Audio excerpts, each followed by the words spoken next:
Hello friends, खाद्य उर्वरक के नेक्स्ट जो भी आपका पोर्शन बचा है वो कौन सा पोर्शन बचा है? जैव उर्वरक यानी बायो फर्टिलाइजर। पढ़ लेते हैं बायो फर्टिलाइजर क्या होता है और बायो फर्टिलाइजर का रूप यानी यूज अपन किस किस क्रॉप में करते हैं और कैसे कैसे करते हैं। तो देखो, बायो फर्टिलाइजर यानी जैव उर्वरक होता क्या है। यहां पर ये कहते हैं कि वायुमंडलीय जो नाइट्रोजन होती है उस वायुमंडलीय नाइट्रोजन का फिक्सेशन करें, का स्थिरीकरण करें तथा अघुलनशील फास्फोरस को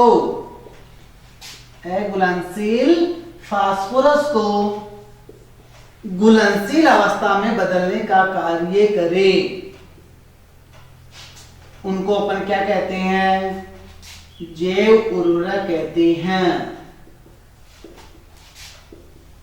उनको क्या कहते हैं? जैव उर्वरक। पहली कंडीशन देखो, जैव उर्वरक की दो कंडीशन अपने सामने देखी।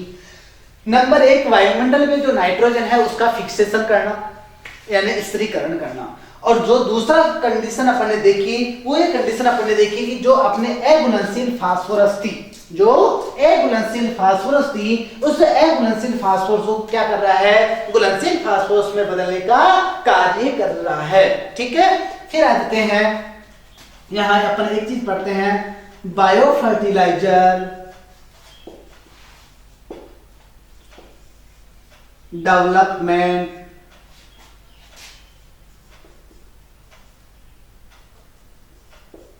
Board, bio fertiliser development centre देखते हैं, सॉरी बोर्ड नहीं centre, bio fertiliser development centre यानी जैव उर्वरक विकास केंद्र। पूरा नाम अपने पास में क्या आया? जैव उर्वरक विकास केंद्र। और ये कहां स्थित है? गाजियाबाद यूपी में स्थित है। कहां है फ्रेंड्स? गाजियाबाद यूपी में स्थित है।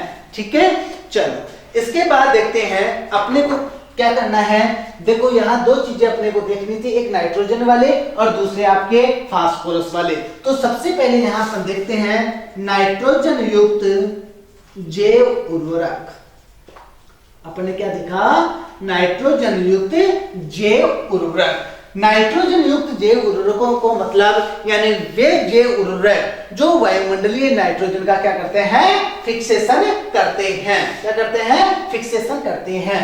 अब बात करते हैं इसके अंतर्गत भी यानी जो वायुमंडलीय नाइट्रोजन का फिक्सेशन करने वाले जो जीवाणु होते हैं वो अपने को यानी जैव उर्वरक होते हैं वो तीन चार अपने को पढ़ने हैं। जैसे राइजोबियम है, जैसे एजिटोबैक्टर है, एजोस्पिरिलम है, एजोला है। ठीक है, तो यहां पर अपन देखते हैं नंबर 1 पे अपना राइजोबियम। ठीक है, राइजोबियम जो कल्चर है सबसे ज्यादा यूज होने वाला कल्चर है। क्या है? राइजोबियम जो कल्चर है सबसे ज्यादा यूज होने वाला कल्चर है। तो यहाँ पहली कंडीशन अपन ने लिखी, सर्वाधिक प्रयोग में लिया जाने वाला कल्चर। सर्वाधिक प्रयोग में लिया जाने वाला कल्चर कौन सा है? Rhizobium culture. ठीक है, आ गया ये चीज समझ में। अब दूसरी चीज यानी जो भी राइजोबियम कल्चर है उसका प्रयोग अपन कौन सी क्रॉप के लिए करते हैं? तो अपन क्रॉप यानी यहाँ पर लेते हैं दलहनी क्रॉप्स के लिए। कौन सी क्रॉप के लिए? दलहनी फसलों के लिए अपन काम में लेते हैं। ये दलहनी फसलों में क्या करता है? सहजीवन करता है। क्या करता है? दलहनी फसलों में सहजीवन करता है यानी साथ साथ जीवन यापन करता है और एक दूसरे को लाभ पहुंचाते हुए रहता है। ठीक है, इसके बाद आते हैं यानी राइजोबियम की कुछ प्रजातियां अपने को पढ़नी है। तो राइजोबियम की प्रजातियों के अंतर्गत देखो, सबसे पहली प्रजाति अपन देखते हैं राइजोबियम मेलिलोटी। राइजोबियम मेलिलोटी या मेलिलोटाई भी बोल सकते हैं इसको। राइजोबियम जो मेलिलोटी होती है इसका प्रयोग अपन मेथी यानी जो आपकी मेथी की क्रॉप है, इस मेथी की क्रॉप के लिए जो आपका रिंजका है और सेंजी है इसके लिए प्रयोग में लेते हैं। रिंजका सेंजी के लिए यूज में लेते हैं। कौन सी प्रजाति? राइजोबियम मेलिलोटी। फिर बात करते हैं फेसियोली यानी राइजोबियम फेसियोली।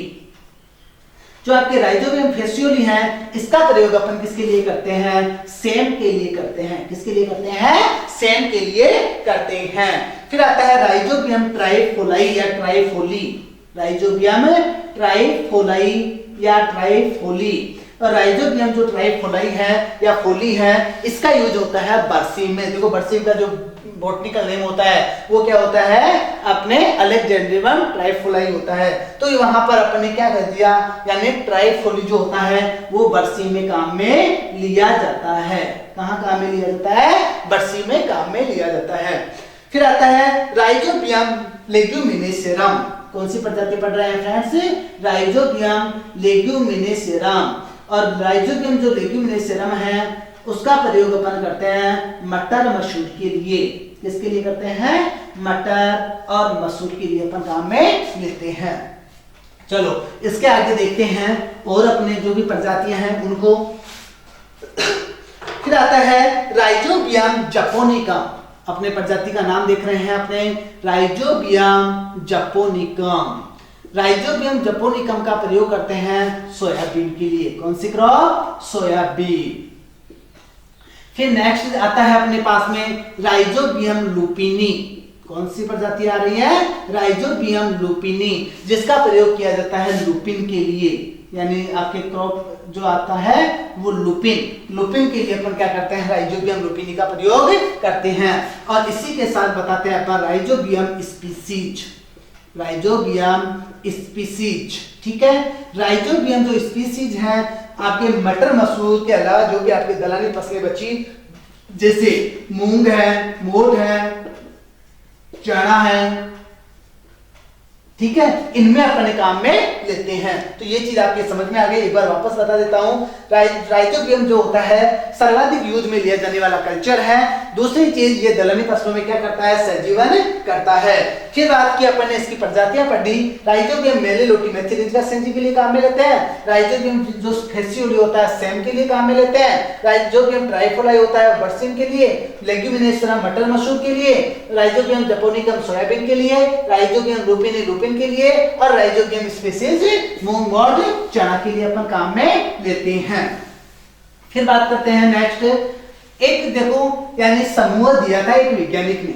उस वैज्ञानिक का नाम था फ्रेड। कौन वैज्ञानिक का नाम क्या था? फ्रेड। इस फ्रेड ने 1932 में, सन आपको बताना है, याद करना है, सन 1932। सन 1932 में इस फ्रेड ने एक यानी समूह दिया था। उस समूह का नाम था क्रॉस इनआकुलेशन समूह है। क्रॉस इनआकुलेशन समूह है। क्रॉस इनआकुलेशन समूह है। याद रखना, क्वेश्चन पूछा जा सकता है कि क्रॉस इनआकुलेशन समूह किसने दिया? तो आपको बताना है फ्रेड व उसके साथियों ने। हालांकि आपको फ्रेड वैज्ञानिक याद हो जाएगा तो उसके साथ ही अपने आप ही उसमें ऑप्शन में आपको देखने को मिल जाएगा। इस क्रॉस इनआकुलेशन समूह के अंतर्गत अपन देखते हैं राइजोबियम फ्रेडी, जो यानी अपने कौन सा देख रहे हैं? Rhizobium Freddy.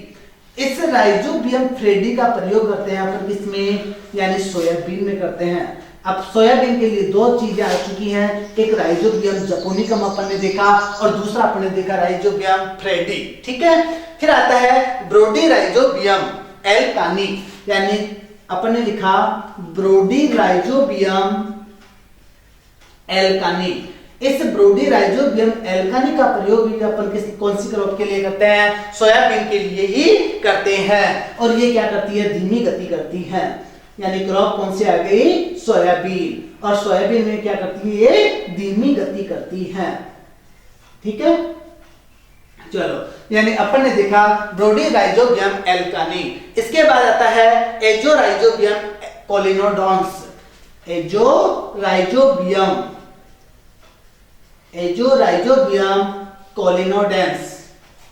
कोलिनोडेंस। ये भी बहुत इंपोर्टेंट है। एजो राइजोबियम कोलिनोडेंस है, ये प्रयोग करते हैं अपन ढिंचा में। तो ये आपको याद रखना है एजो राइजोबियम पोलिनोडेंस बेचा, Bradyrhizobium elkanii soybean, Bradyrhizobium fredii soybean, Rhizobium japonicum soybean, और इसके अलावा तो आपको बाकी की अच्छी तरह से याद हो ही जाएगी। फिर बात करते हैं कि राइजोम कितना केजी नाइट्रोजन फिक्सेशन करता है। ठीक है, तो यहाँ पर आपको ध्यान रखना है ये 50 से लगभग 200 केजी प्रति हेक्टेयर राइजोबियम का यानी नाइट्रोजन स्थिरीकरण करता है। जो जीवाणु होता है वो कितना फिक्सेशन करता है प्रति हेक्टेयर? 50 से 200 केजी करता है। ठीक है, चलो इसके बाद आता है राइजोबियम के बाद में दूसरी यानी जो नाइट्रोजन वाला है वो उर्वरक पढ़ लेते हैं अपन, एजिटोबैक्टर। कौन सा पढ़ते हैं? एजिटोबैक्टर। अब बात आ जाती है, देखो वहां पर राइजोबियम के लिए तो क्या कहा था अपन ने? दलहनी क्रॉप्स और सहजीवन। यहां पर आपको ध्यान रखना है नंबर 1 अदलहनी क्रॉप, अदलहनी फसल, और अदलहनी फसल में क्या करेगा? स्वतंत्र रूप से रहेगा। क्या होगा? स्वतंत्र रूप से रहेगा, यानी कोई सहजीवन यहां पर नहीं होगा। आ गया समझ में? तो एजिटोबैक्टर का प्रयोग अपन कहां करते हैं? अदलहनी फसलों में करते हैं और स्वतंत्र रूप से करते हैं, यानी स्वतंत्र रूप से रहता है। फिर बात करें फसल विशेष की, तो देखो इसका प्रयोग अपन गेहूं है, जो है गेहूं, जो कपास में कर सकते हैं। कौन कौन सी क्रॉप में कर सकते हैं? गेहूं, जो कपास में इसका प्रयोग अपन कर सकते हैं। यहां आपको ये पूछा जा सकता है कि जो आपका एजिटोबैक्टर है वो कितना केजी नाइट्रोजन फिक्सेशन करता है, तो आपको बताना है 15 से 20 केजी प्रति हेक्टेयर ये क्या करता है? नाइट्रोजन का स्थिरीकरण करता है। ठीक है, चलो उसके बाद में आते हैं नंबर 3 के ऊपर, और 3 के ऊपर अपन ले लेते हैं एजोस्प्रिलम। कौन सा काम में ले रहे हैं? एजोस्प्रिलम, एजोस्प्रिलम। ये भी क्या है? आपके अदलहनी क्रॉप्स के लिए ही यूज में लिया जाता है। तो यहाँ पहली यानी बात लिखी अपने क्या? अदलहनी फसल, और दूसरी कंडीशन वही स्वतंत्र रूप से रहता है। तो यहाँ अपन ने बता दिया स्वतंत्र रूप से यानी कोई सहजीवन नहीं होता है। अदलहनी क्रॉप्स, अदलहनी क्रॉप्स में क्रॉप विशेष का यदि नाम आपको ध्यान रखना है तो आपको यहाँ ध्यान रखना है जवार बाजरा। कौन सी क्रॉप? जवार बाजरा, यानी एजोस्प्रिलम का प्रयोग अपन जवार बाजरा में कर सकते हैं। उसके बाद में यहाँ पर आपको नाइट्रोजन फिक्सेशन पूछेगा तो आपको बताना है कि जो एजोस्प्रिलम होता है वो 30 से 40 केजी प्रति हेक्टेयर क्या करता है? नाइट्रोजन फिक्सेशन करता है। आ गया समझ में? चलो यहां पर एजोस्प्रिलम तक अपन ने पढ़ा। एजोस्प्रिलम के बाद में नेक्स्ट पढ़ते हैं बीजीए, ब्लू ग्रीन एल्गी यानी नील हरित शैवाल। नंबर 4 के ऊपर बीजीए यानी नील हरित शैवाल, नील हरित शैवाल। देखो यहां पर आपको ये ध्यान रखना है बीजीए होती यानी बीजीए का जो प्रयोग होता है वो कौन सी क्रॉप में होती है और इसकी प्रजातियां कौन कौन सी हैं। तो बीजीए का प्रयोग अपने धान की क्रॉप में किया जाता है। किसकी क्रॉप में किया जाता है? धान की फसल में इसका प्रयोग करते हैं। और प्रयोग कब करते हैं? रोपाई के 7 दिन बाद में करते हैं। कब करते हैं? रोपाई के 7 दिन बाद में इसका प्रयोग अपन करते हैं। ये चीज आपको पूछा जा सकता है कि पहली कंडीशन, पहला क्वेश्चन आपका बनता है यहाँ पर कि आपके नील हरित शैवाल का प्रयोग कौन सी फसल के लिए किया जाता है, तो वहां आपको बताना है धान की फसल के लिए। और दूसरी चीज आपको वहां पर पूछ सकता है कि आपके जो भी यानी जो बीजीए है, इस बीजीए का प्रयोग अपन धान की फसल में कब करते हैं, तो वहां बताना है आपको रोपाई के 7 दिन बाद में करना है। मात्रा कितनी काम में लेते हैं? मात्रा कितनी काम में लेते हैं? तो 8 से 12 केजी प्रति हेक्टेयर अपन क्या करते हैं यानी आपका कौन क्या काम में लेते हैं? बीजीए काम में लेते हैं। उसके बाद आता है यानी कितना केजी नाइट्रोजन फिक्सेशन करता है। ठीक है, तो यहाँ पर आपको ये बताना है कि ये लगभग जो भी आपका नील हरित शैवाल है वो 25 से 30 केजी नाइट्रोजन स्थिरीकरण करने का कार्य करता है। ठीक है, अब यहाँ पर आपको क्या पूछा जा सकता है और यानी इस बीजीए से संबंधित इसकी प्रजातियां आपको पूछी जा सकती हैं। तो आपको प्रजातियां याद रखनी है और प्रजातियों के अंतर्गत आपको याद रखना है एनाबिना, नोस्टॉफ, यानी कौन कौन सी ध्यान रखनी है? एनाबिना। उसके बाद में दूसरी अपने को ध्यान रखनी है नोस्टॉक। तीसरी आपको ध्यान रखनी है ओसिटेलोरिया, ओसिटेलोरिया, ठीक है, ओसिटेलोरिया। और इसके अलावा ओसिटेलोरिया के अलावा साइनोटोनिया प्रजाति का प्रयोग भी आप कर सकते हो। तो उसके अंतर्गत अपन ने देखा साइनोटोनिया, यानी अपन ने प्रजाति देखी साइनोटोनिया। 4 प्रजातियां आपने देखी। नंबर 1 एनाबिना देखा, नंबर 2 नोस्टॉक देखा, नंबर 3 आपने ओसिटेलोरिया देखा और नंबर 4 आपने साइनोटोरिया देखा। ठीक है, ये आपके कौन किसकी प्रजातियां आती है? आपके बीजीए की प्रजातियां आती हैं। इसके बाद में नंबर 5 पे आपका देखते हैं एजोला। कौन सा जैव उर्वरक देखते हैं? एजोला।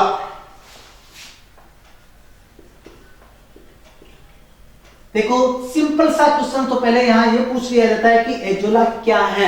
तो यहां पर आपको बताना है कि एजोला एक जलीय फर्ण है। क्या बताना है? कि एजोला एक क्या है? जलीय फर्ण है। फिर बात आती है कि यहां पर बहुत इंपॉर्टेंट क्वेश्चन फिर बनता है कि भारत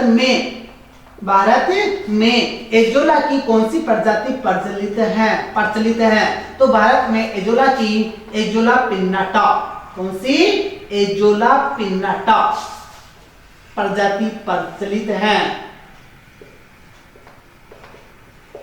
पिन्नाटा प्रजाति का प्रयोग किया जाता है या प्रजाति प्रचलित है। ठीक है, यानी एक क्वेश्चन से आपका क्या बनता है कि एजोला क्या है, वहां पर आपने बता दिया कि एजोला क्या है, एक जलीय फर्ण। और दूसरी जो कंडीशन आपने बताई कि भारत में एजोला की कौन सी प्रजाति प्रचलित है, तो वहां पर आपने बताया एजोला पिन्नाटा। इसके अलावा आपको क्वेश्चन और पूछा जा सकता है कि धान की फसल में एजोला की कौन सी फसल यानी कौन सी प्रजाति का प्रयोग किया जाता है। तो वहां पर बताना है आपको कि धान की फसल में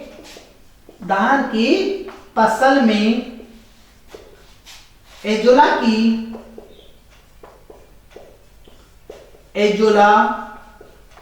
माइक्रोफिला, कौन सी प्रजाति?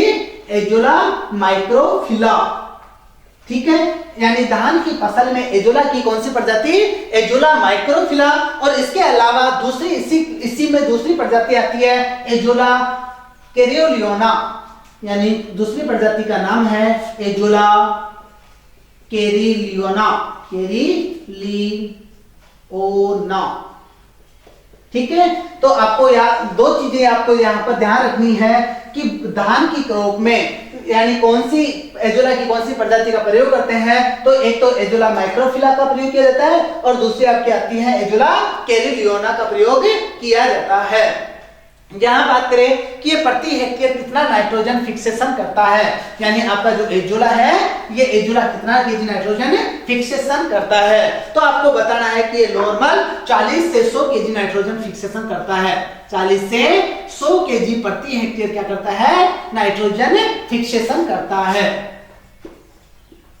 देखो पहला आपका राइजोबियम था, राइजोबियम कितना कर रहा था? 50 से 200 केजी कर रहा था। कितना कर रहा था? 50 से 200 केजी कर रहा था। उसके बाद सेकंड नंबर पे पढ़ा अपन ने एजिडोबैक्टर नॉर्मल 15 से 20 केजी नाइट्रोजन फिक्सेशन कर रहा था। और उसके बाद नंबर 3 पे पढ़ा था अपन ने एजोस्पिरिलम आपका 30 से 40 केजी प्रति हेक्टेयर नाइट्रोजन फिक्सेशन कर रहा था। और उसके बाद में अपन ने पढ़ा बीजीए यानी ब्लू ग्रीन एल्गी, जो ब्लू ग्रीन एल्गी था वो 25 से 30 केजी। और उसके बाद में अपन देख रहे हैं आपका कौन सा? एजोला आपका करता है 40 से 100 केजी प्रति हेक्टेयर। आपको प्रतिदिन के हिसाब से भी पूछ सकता है कि एजोला प्रतिदिन के हिसाब से कितना केजी नाइट्रोजन फिक्सेशन करता है। तो आपको प्रतिदिन के हिसाब से पूछे तो आपको बताना है कि 1 से 1.5 केजी प्रति हेक्टेयर क्या करता है? नाइट्रोजन फिक्सेशन करता है। कितना केजी करता है? 1 से 1.5 केजी प्रति हेक्टेयर नाइट्रोजन फिक्सेशन करता है। इसी प्रकार आपको 20-25 दिन में भी पूछा जा सकता है कि 20 से 25 दिन में नाइट्रोजन एजोला कितना नाइट्रोजन फिक्सेशन करता है। तो वहां पर आपको बताना है कि 20 से 25 दिन के अंदर नॉर्मल के देखो 1 से 1.5 कर रहा है, यानी आपको क्या करना है? इससे मल्टीप्लाई कर देना है। क्या कर देना है? मल्टीप्लाई कर देना है। तो आपको क्या करना है? यानी लगभग बताना है 40 केजी कि 20 से 25 दिन में जो एजोला होता है वो कितना केजी नाइट्रोजन फिक्सेशन करता है, यानी आपके नॉर्मल 20 से 40 केजी नाइट्रोजन फिक्सेशन करता है। आ गया समझ में? चलो ये तो आज अपन ने क्या पढ़ा, आपका जो भी नाइट्रोजन वाला जैव उर्वरक था। फिर बात आती है इसी के अंतर्गत, देखो एक चीज और पूछी जाती है कि एजोला का प्रयोग धान में कब किया जाता है। एजोला का प्रयोग धान में कब किया जाता है, तो वही चीज आपको जहां बीजिया आपने ध्यान रखा था कि बीजी का प्रयोग अपन रोपाई के 7 दिन बाद करते हैं, तो एजोला का प्रयोग भी अपन कब करते हैं, रोपाई के 7 दिन बाद में करते हैं। तो यहां लिखा अपन ने रोपाई के 7 दिन बाद में, ठीक है। फिर बात करते हैं इसकी मात्रा, यानी कितने मात्रा अपन क्या करते हैं, यूज में लेते हैं। तो आपको ध्यान यहाँ पर बताना है 0.5 से 1 टन प्रति हेक्टेयर आपको क्या करना है, एजोला काम में लेना है। ये तो 5 अपने कौन से जैव उर्वरक पड़े, नाइट्रोजन वाले जैव उर्वरक पड़े। अब आ जाते हैं आपके फास्फोरस वाले जैव उर्वरक।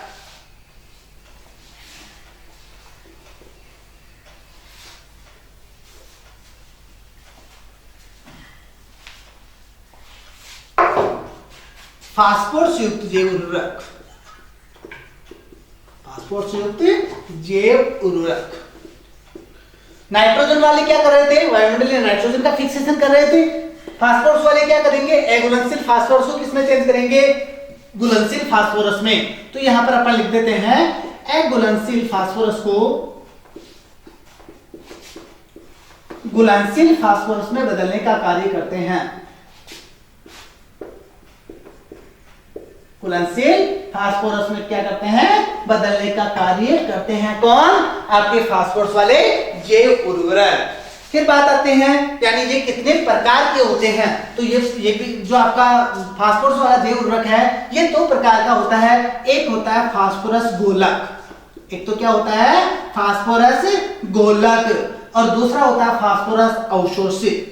दूसरा क्या होता है, फास्फोरस अवशोषित। तो देखो पहले अपन पढ़ लेते हैं कौन सा, फास्फोरस गोलक, ठीक है। देखो फास्फोरस जो गोलक होता है ये भी वापस कितने प्रकार का होता है, 3 प्रकार का होता है। कितने प्रकार का होता है, 3 प्रकार का होता है। नंबर 1 यहां मैं लिख देता हूं PSA, यहां मैं लिख देता हूं PSB, और यहां मैं लिख देता हूं PSF। पूरा नाम एक बार देख लीजिए। PSA का मतलब होता है फास्फोरस सोल्यूबल एक्टिनोमाइसिटीज। पूरा नाम क्या होता है PSA का, फास्फोरस सोल्यूबल एक्टिनोमाइसिटीज। अब यहाँ पर आपको बताना, हिंदी में बताना है तो देखो फास्फोरस गोलक या विलयशील शब्द भी बोल सकते हो। फास्फोरस गोलक एक्टिनोमाइसिटीज, एक्टिनोमाइसिटीज। फिर आपका दूसरा आया PSB, दूसरा आपका क्या आ गया, PSB यानी फास्फोरस सोल्यूबल बैक्टीरिया।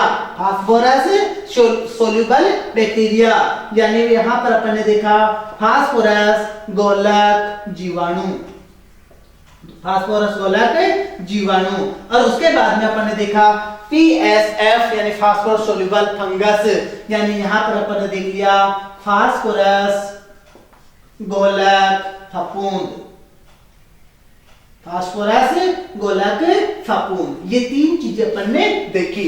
यहां अपने को क्या याद रखना है, इनके एग्जाम्पल अपने को याद रखने हैं कि PSA के एग्जाम्पल कौन कौन से हैं, PSB के कौन कौन से हैं, और PS यानी जो आपका F है इसके एग्जाम्पल कौन कौन से हैं। तो देखो स्ट्रेप्टोमाइसिन जो स्पीसीज होता है, यानी आपका मैं बता रहा हूं स्ट्रेप्टोमाइसिन, स्ट्रेप्टोमाइसिन स्पीसीज, ठीक है।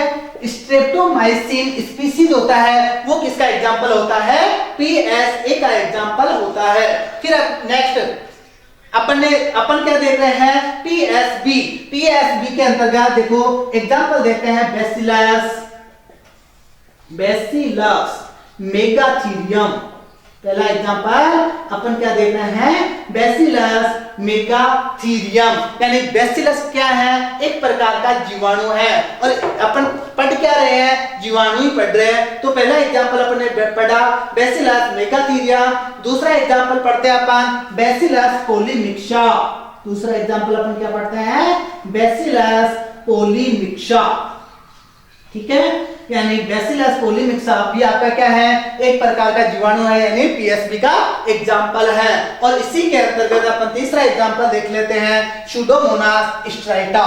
तीसरा एग्जाम्पल अपन क्या देखते हैं, सुडोमोनास स्ट्राइटा। सुडोमोनास स्ट्राइटा यानी बैसिलस मेगाथीरियम, बैसिलस पोलीमिक्सा और सुडोमोनास स्ट्राइटा क्या है, पीएसबी यानी फास्फोरस सोल्यूबल बैक्टीरिया है। और उसके बाद में अपन देखते हैं फास्फोरस गोलक फफूंद। फास्फोरस गोलक फफूंद के अंतर्गत आ जाता है एस्परजिलस, एस्परजिलस कैंडिडस। पहला एग्जांपल अपन देखते हैं एस्परजिलस कैंडिडस और दूसरा एग्जांपल अपन देखते हैं एस्परजिलस आवामोरी। आवामोरी भी बोल सकते हो या आवामोरी भी इसको लिख सकते हो। वापस एक बार फिर बता देता हूं, अघुलनशील फास्फोरस को यानी घुलनशील फास्फोरस में बदलने वाला का काम कौन करता है, फास्फोरस युक्त जीवाणु करते हैं, जैव उर्वरक करते हैं। यहाँ पर अपन ने एग्जांपल इसके यानी पढ़ा, दो प्रकार का होता है, एक फास्फोरस गोलक और दूसरा फास्फोरस अवशोषित। फास्फोरस गोलक के अंतर्गत एग्जांपल देखिए पीएसए यानी फास्फोरस गोलक एक्टिनोमाइसिटीज, यानी एक्टिनोमाइसिटीज कौन सा है, स्ट्रेटोमाइसिन स्पीशीज। पीएसबी फास्फोरस गोलक जीवाणु, इसके एग्जांपल बड़े बैसिलस मेगाथीरियम, बैसिलस पोलीमिक्सा और यानी सुडोमोनास स्ट्राइटा। और उसके बाद में पीएसएफ के एग्जांपल देखिए फास्फोरस यानी जो था फास्फोरस गोलक फफूंद था, एस्परजिलस यानी आवामोरी इसका एग्जांपल आ गया, एस्परजिलस कैंडिडस इसका एग्जांपल आ गया। ठीक है, इसके बाद आ जाते हैं अपने अवशोषित के ऊपर, यानी फास्फोरस अवशोषित। और फास्फोरस अवशोषित के अंतर्गत अपन पढ़ते हैं माइकोराइजा। क्या पढ़ते हैं, माइकोराइजा। ये माइकोराइजा क्या है, तो यहां पर आपको ये बताना है कि ये कवक और उच्च पादपों का सहजीवन है। यानी क्या है, कवक व उच्च पादपों का सहजीवन क्या है, माइकोराइजा है। यानी पहली कंडीशन, दोनों देखो, दोनों का जो दोनों है वो एक दूसरे को लाभ पहुंचाएंगे। लाभ क्या पहुंचाएंगे, कवक क्या करेगा, मृदा से जल व खनिज लवणों का अवशोषण करेगा और पौधों को उपलब्ध करवाएगा। और पौधे क्या करेंगे, जो यानी कवक है उसको कार्बनिक यानी भोज्य पदार्थ उपलब्ध करवाने का कार्य करेंगे। और इसके अंतर्गत अपने एग्जाम्पल पढ़ते हैं VAM, वाम, यानी इसका पूरा नाम है vesicular arbuscular mycorrhiza. Vesicular arbuscular mycorrhiza. पूछा जा सकता है कि वाम किसका एग्जाम्पल है, तो वाम किसका एग्जाम्पल है, माइकोराइजा का एग्जाम्पल है। ठीक है, ये अपन ने क्या पढ़ा, फास्फोरस युक्त जैव उर्वरक। फास्फोरस युक्त जैव उर्वरक के बाद में नेक्स्ट चलते हैं अपन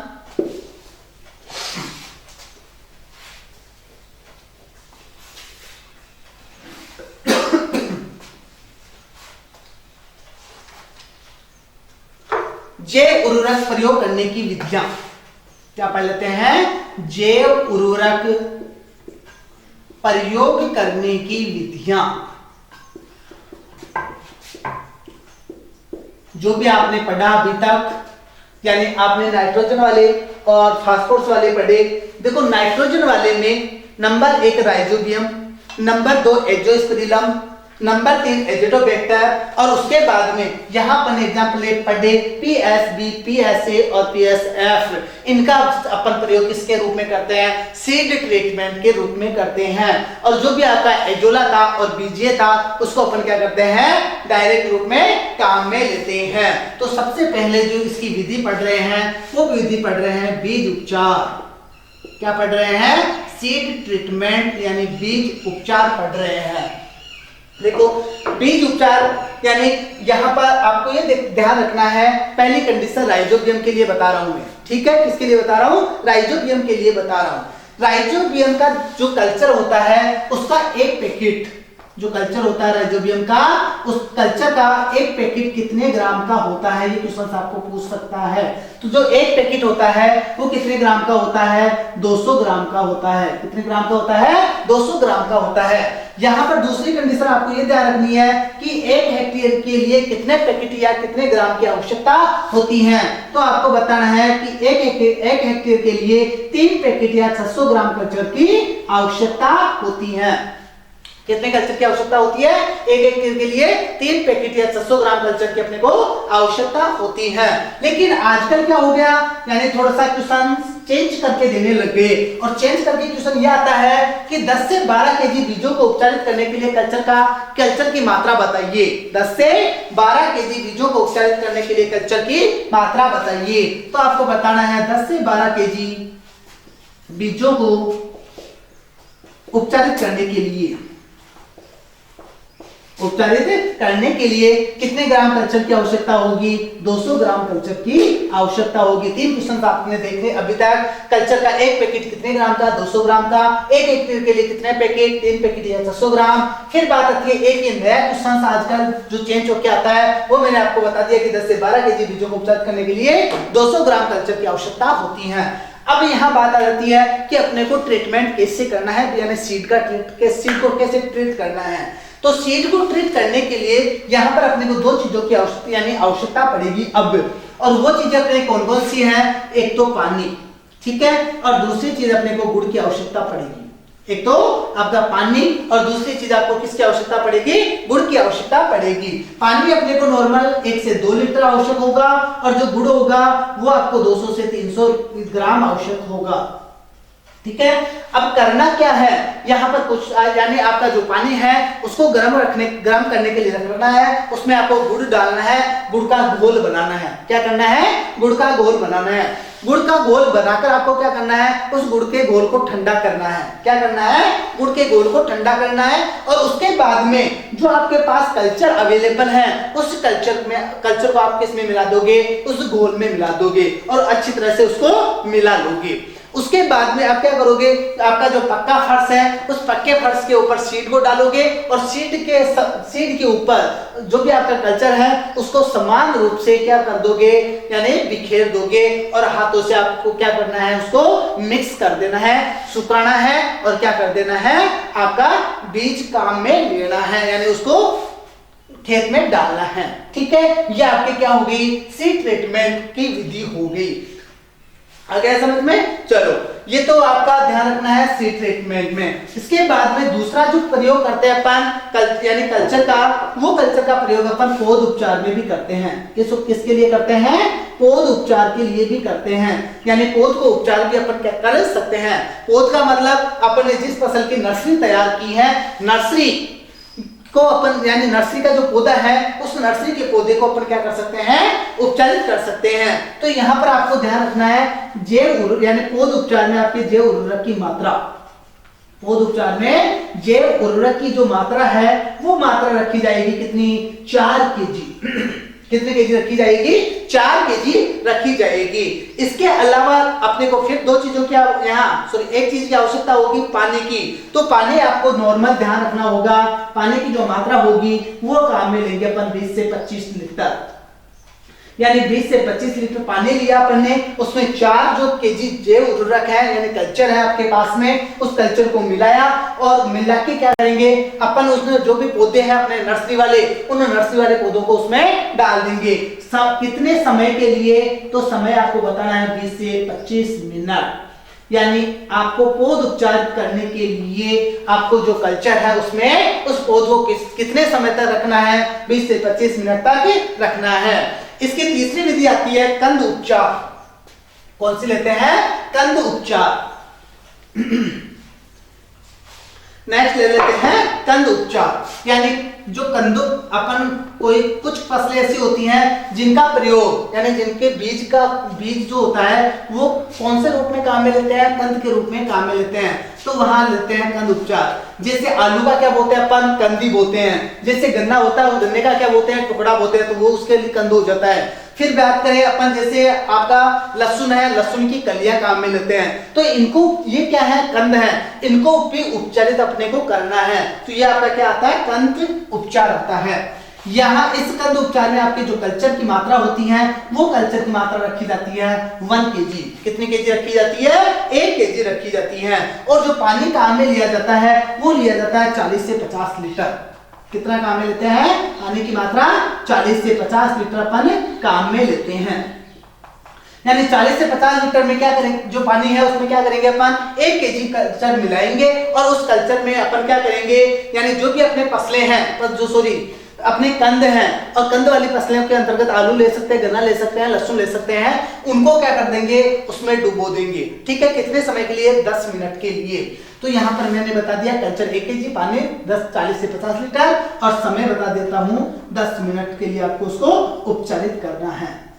ठीक है, और क्रॉप्स में आपको मैंने एग्जांपल दे दिए, आलू, गन्ना, लहसुन, ये आपके कंद वाली फसलें हो जाती हैं।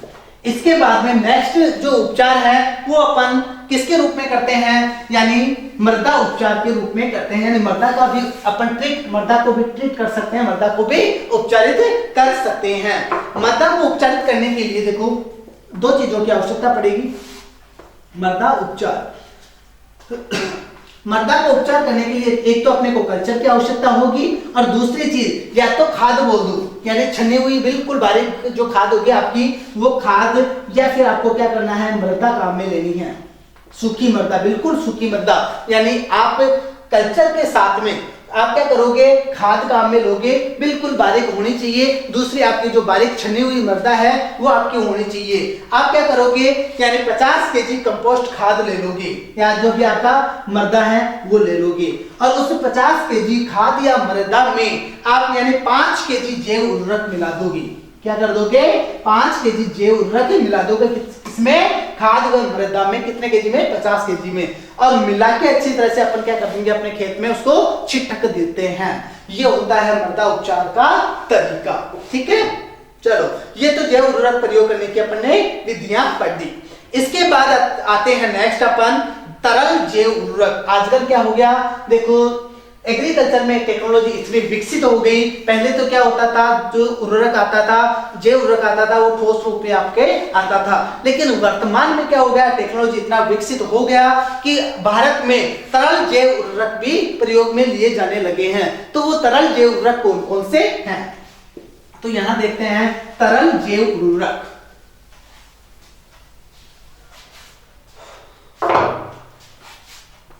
तरल जैव उर्वरक, और तरल जैव उर्वरकों के अंतर्गत मैं ले रहा हूं पहला जिंक विलयकारी जैव उर्वरक। कौन सा ले रहा हूं, जिंक विलयकारी जिंक विलयकारी जैव उर्वरक। यानी जिंक का भी क्या है, जैव उर्वरक है, किसका, जिंक का भी। इसके अंतर्गत देखो आपको ध्यान रखना है, जिंक विलयकारी जैव उर्वरकों के अंतर्गत थायोबैसिलस, क्या ध्यान रखना है, थायोबैसिलस। एग्जाम्पल याद रखना है अपने को, थायोबैसिलस। यानी थायोबैसिलस जो होता है वो कौन सा जैव उर्वरक है, जिंक विलयकारी जैव उर्वरक है। फिर आता है पोटेशियम विलयकारी जैव उर्वरक, पोटेशियम युक्त या पोटेशियम विलयकारी जैव उर्वरक। और इसके अंतर्गत आप एग्जांपल बता सकते हो, ट्रेटूरिया ओरेंटिया। कौन सा एग्जांपल बता सकते हो, ट्रेटूरिया ओरेंटिया। ये आपका कौन सा उर्वरक आ जाता है, पोटेशियम विलयकारी जैव उर्वरक आ जाता है। मैंने आपको पहले ही बता दिया कि आपके पहले तक यानी क्या होता था, आपके ठोस जैव उर्वरक आता था और उसके अंतर्गत नाइट्रोजन और फास्फोरस वाला ही आता था। लेकिन वर्तमान में टेक्नोलॉजी विकसित होने के बाद में आपके तरल जैव उर्वरक आ गए, जिनके अंतर्गत जिंक विलेयकारी जैव उर्वरक आ गया, जिनके अंतर्गत पोटेशियम विलेयकारी जैव उर्वरक आ गया। और इसी के अंतर्गत अपन पढ़ते हैं पौध वृद्धि कारक राइजोबैक्टीरिया। पौध वृद्धि कारक राइजोबैक्टीरिया,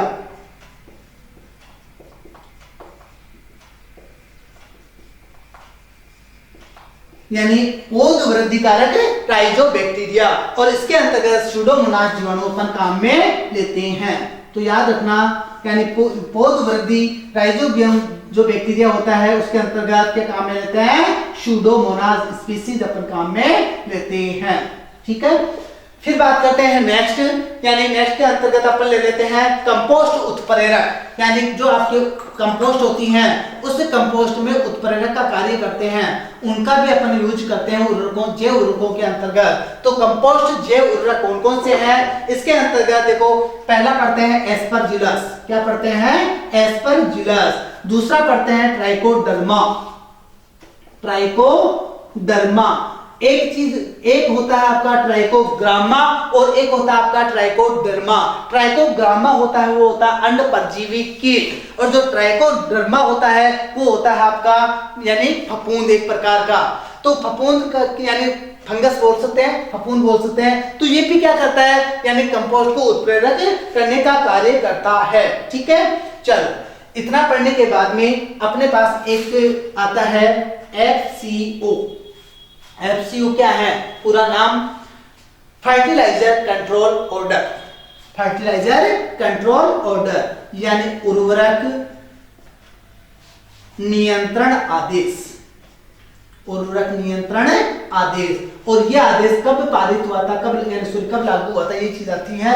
तो ये हुआ था सन 1955 में। कब हुआ था, सन 1955 में। सन 1955 में यानी FCO। इस FCO के अनुसार आपको दो चीजें पूछी जाती है कि जो भी आपके ठोस जैव उर्वरक होते हैं, जो सूखे जैव उर्वरक होते हैं, उनमें जीवाणुओं की संख्या कितनी होती है, और जो आपके द्रव जैव उर्वरक होते हैं उनमें जीवाणुओं की संख्या कितनी होती है। आपके सुपरवाइजर जो भी आपका कोटा यूनिवर्सिटी के अंतर्गत एग्जाम लगा था उसमें ये क्वेश्चन पूछा गया था। तो आपको ध्यान रखना है FCO के अनुसार जो सूखे वाहक होते हैं, जो सूखे वाहक होते हैं, उन सूखे वाहकों में जीवाणुओं की संख्या होती है 1 × 10⁷। कितना होता है, 1 × 10⁷। और जो लिक्विड होते हैं, क्या होते हैं, लिक्विड यानी जो द्रव्य वाहक होते हैं, उन द्रव्य वाहकों में आता है 1 × 10⁸। यानी आपको ये चीज पूछी जा सकती है, बहुत अच्छी चीज है। FCO उर्वरक नियंत्रण आदेश 1955 के अनुसार जो सूखे वाहक होता है उनमें जीवाणुओं की संख्या होती है प्रति 100 ग्राम। प्रति 100 ग्राम कितनी आती है, यानी 1 × 10⁷। और जो द्रव लिक्विड होता है, द्रव लिक्विड यानी जो भी जैव उर्वरक होता है और उसकी मात्रा अपने प्रति ml, ठीक है, उनमें जीवाणुओं की संख्या होती है 1 × 10⁸। यहाँ तक समझ में आ गया। उसके बाद आते हैं तरल जैव उर्वरक प्रयोग करने की विधियां, क्योंकि अपने को इनकी विधियां भी याद रखनी है। जैसे ही ठोस जैव उर्वरक अपने काम में लिए, उनकी विधियां अपने ध्यान रखी, वैसे ही अपन क्या करते हैं, तरल जैव उर्वरक प्रयोग करने की विधियां भी पढ़ते हैं। प्रयोग करने की विधियां हालांकि सेम बातें हैं, ऐसी कोई चीज नहीं है। वही चीज आप किसके रूप में, बीज उपचार के रूप में करोगे, कंद उपचार के रूप में करोगे, लेकिन यहाँ पर क्या होगा, जो भी लिक्विड होगा उस लिक्विड की मात्रा चेंज हो जाएगी। क्यों, क्योंकि मात्रा कम होती है। तो जैव उर्वरक प्रयोग करने की विधियां, जैव उर्वरक प्रयोग करने की विधियों के अंतर्गत पहली मैं ले लेता हूं आपके बीज उपचार।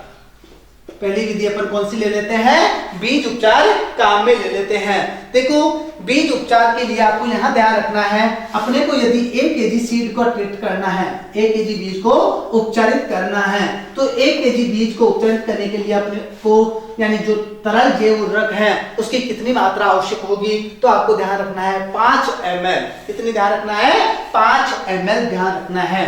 उसके बाद नंबर 2 के ऊपर देखते हैं पौध उपचार। दूसरा आता है अपने पौध उपचार।